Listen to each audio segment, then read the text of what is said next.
Hey guys, welcome back to my channel. And today I'll be going over 10 things that you must know whenever you're considering purchasing raw land.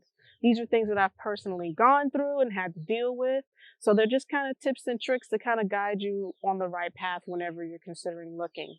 And make sure you stick around until the end because the last thing that I mentioned could make or break your vision for your project. So let's just get into it.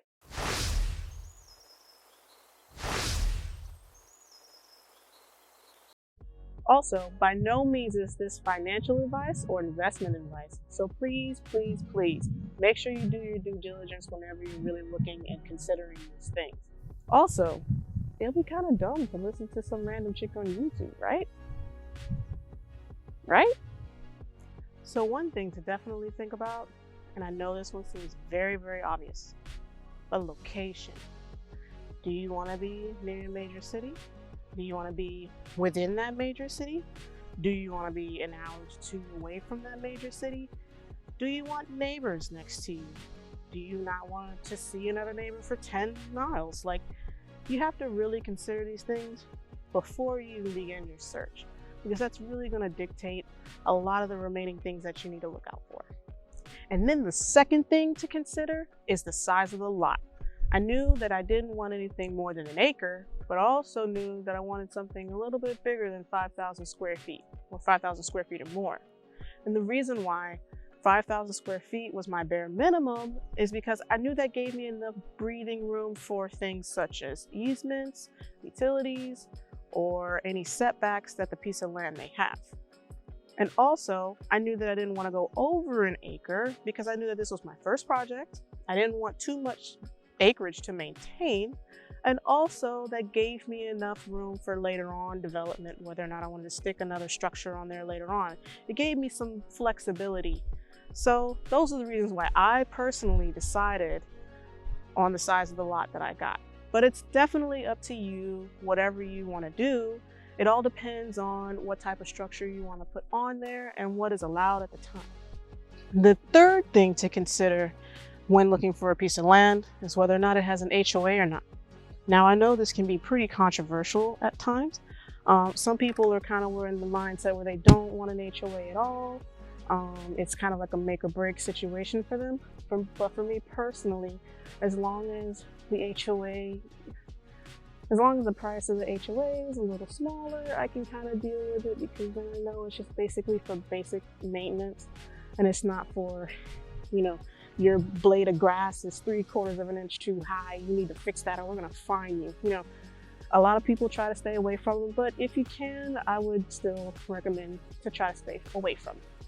But for me personally, that wasn't a make or break at the time. The fourth thing to consider is the city's planning and development department. These people are basically going to become your best friends over time. You can ask them practically any question you want and they'll get back to you. But make sure that you're very patient with them because every time you call, or at least when I did, sometimes you may get different answers depending on whether or not they had Subway before they clocked in, or they're just not having a good day, or they're misinformed and giving the wrong information. Definitely always talk to them a million times by phone and by email, and make sure that you have a paper trail to kind of back yourself up and have a point of reference whenever you're looking for, and make sure you gather as much information as possible. Another thing that they're really good for is helping you kind of filter through the city's code of ordinances as well. There may be certain setback requirements, or there may be certain easement requirements, or it may be certain driveway requirements based on how your structure sits on the land. Maybe wherever it sits, you may have to change the width of the driveway, the length of the driveway. You may have to change the orientation of the driveway to the structure. All these things kind of can prevent you from getting permits. So definitely make sure to check with them on how everything you have planned for your project is going to go, and always double check it with them beforehand. So that way you can kind of make sure you're guided in the right direction. And that's exactly what they're going to try to do. They're not really there to just like kind of shut you down and say no, but they're kind of there to help guide you in the right direction. So always make sure you contact them even before you begin your project, or whenever you're choosing your land, that's the best time to contact them to make sure you're not going to get into any roadblocks that you may not be prepared for. And the fifth thing you want to look out for is the zoning department. Your land or the particular parcel that you're interested in could be zoned for many different things. So it's always good to check on the department's website and look up your parcel by address and see exactly what it's zoned for before you even purchase the land.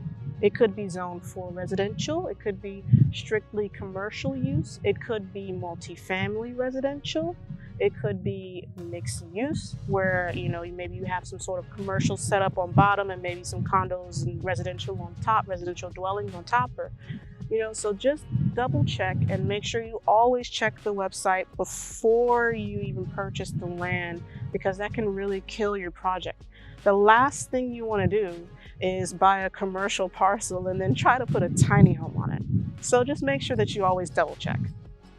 The sixth thing you need to look out for is utilities. Since we're looking at raw land here, not all of them have utilities on the land before you purchase. Some may require septic, some may require a water well, some may require electricity. So before you even look, make sure that you know which type of situation that you want to get into, whether or not you want to do completely off the grid or you want some sort of utilities around.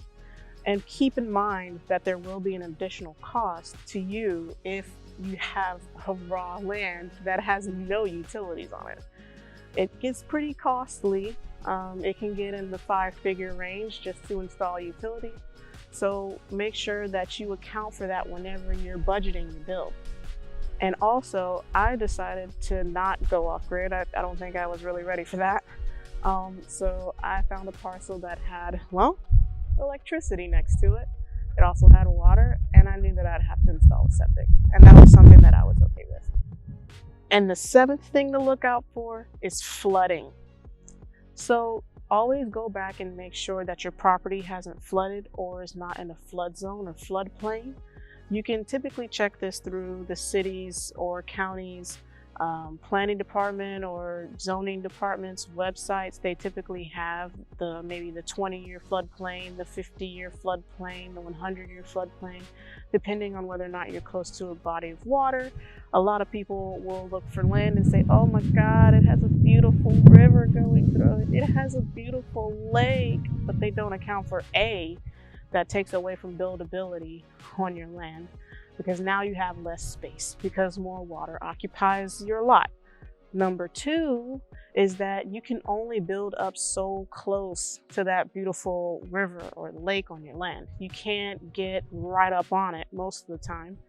So there's typically, codes that push you back a little bit further away from those things to make sure that your property doesn't flood. So just always go back and double check and make sure for that as well, because that can really give you some headaches that you just don't really want right now. And then the eighth thing to look out for is the terrain on the property. So these are questions that you should be asking yourself, whether or not it's heavily wooded, if there's a body of water on the property itself, that's something to take account for. If it's heavily wooded, you have to account for whether or not you're gonna have to tear down all those trees, because you don't wanna, if it is heavily wooded, you don't wanna tear down so many trees that you have no shade. But you also don't wanna keep so many trees either, because you want to be able to walk through the property. So just make sure you look into that. There's also whether or not it's flat, whether or not it's sitting on a cliff. There are a lot of properties out there that you'll see once you start to kind of get a feel and look around, that they're sitting on a cliff and it's barely buildable. Another thing to look out for is the soil. Does it have a lot of rocks? Is it really soft when you step on the soil? Is it really muddy? These are all things to consider when you're also looking at land, because typically whenever you go to build, there's a geotechnical report on the soil that has to be done, and that can determine what you have to do with your foundation for your structure. So always make sure to double check and see what type of soil is on the land, and go visit it in person and walk the property and make sure you see. And the ninth thing to consider is, well, the road.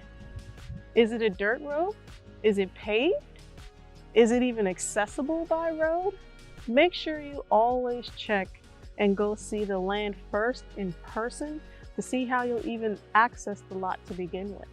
Some lots have shared driveways and roads, so you may even have to talk to the neighbor or the community before you even try to make any improvements. So just make sure you always go and check the land first before you actually purchase the land.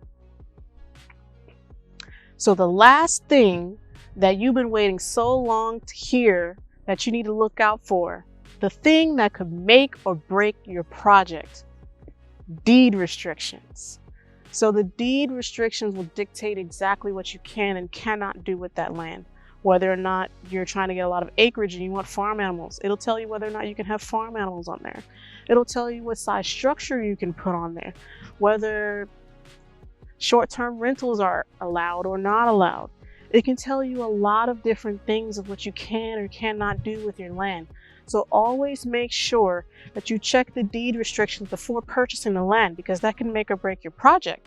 If you're looking to put a tiny home on your 1 acre of land and the deed says that you can only do bare minimum 2,500 square feet, well, now that just killed your project. So always double check and make sure to see what you can do with the land you're potentially trying to purchase. Sometimes finding the right piece of land can be challenging, but if you do it right, you won't regret it. Thank you so much for watching, and until next time, I'll see you guys later. Don't forget to like and subscribe, and leave a comment down below on what type of land you've been looking at and what you're looking for. And maybe teach me something new. If there's something that I left out in this video, definitely tell me down in the comments and share with everyone else. Until next time, guys.